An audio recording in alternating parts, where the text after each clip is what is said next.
અમારી સમ્રાટ સમાચાર ચેનલ સબસ્ક્રાઇબ કરો, લાઇક કરો, કોમેન્ટ કરો અને જોતા રહો પળે પળના દરેક પ્રકારના સમાચારો। તળાજા તાલુકાના મણાર ગામે દીપ ઇન્ડસ્ટ્રીઝના પ્લોટમાંથી થયેલી કોપર વાયર અને લોખંડના ભંગારની ચોરીનો અલંગ પોલીસે ભેદ ઉકેલી કાઢ્યો છે। મળતી માહિતી મુજબ મણાર ગામે દીપ ઇન્ડસ્ટ્રીઝના ગોડાઉનમાંથી 315 કિલો કોપર વાયર કિંમત ₹1,89,000 તથા 250 કિલો લોખંડનો ભંગાર કિંમત ₹7,500 મળી કુલ ₹1,96,500ના મુદ્દામાલની ચોરી થઈ હતી। આ અંગે અલંગ પોલીસ સ્ટેશનમાં ગુનો નોંધાયા બાદ પોલીસ ઇન્સ્પેક્ટર PM દેસાઈના માર્ગદર્શન હેઠળ અલગ અલગ ટીમો બનાવી તપાસ હાથ ધરવામાં આવી હતી। ટેકનિકલ સેલની મદદ તેમજ વિવિધ સ્થળોના CCTV કેમેરાના ફૂટેજના આધારે તપાસ આગળ ધપાવવામાં આવી હતી।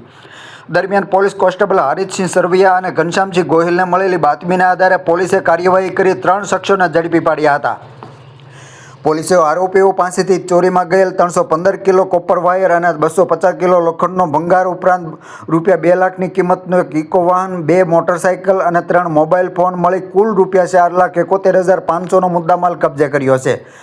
આ કેસમાં બુધાભાઈ ગોરધનભાઈ દિહોરા રહે અલંગ, કેશવભાઈ ઉર્ફે કેશવ ખીમજીભાઈ બારૈયા હાથબ અને જગદીશભાઈ રાઘવભાઈ કંટારિયા રહે ભડભડિયા ઝડપાયા છે। જ્યારે રાજુભાઈ ઉર્ફે બાંગલો પોલાભાઈ ડાભી, આકાશકુમાર રામડેર સરોજ અને નરસિંહભાઈ ધીરુભાઈ ડાભી રહે મીઠી વીરડીની ધરપકડ કરવાની બાકી હોવાનું પોલીસ દ્વારા જણાવવામાં આવ્યું છે।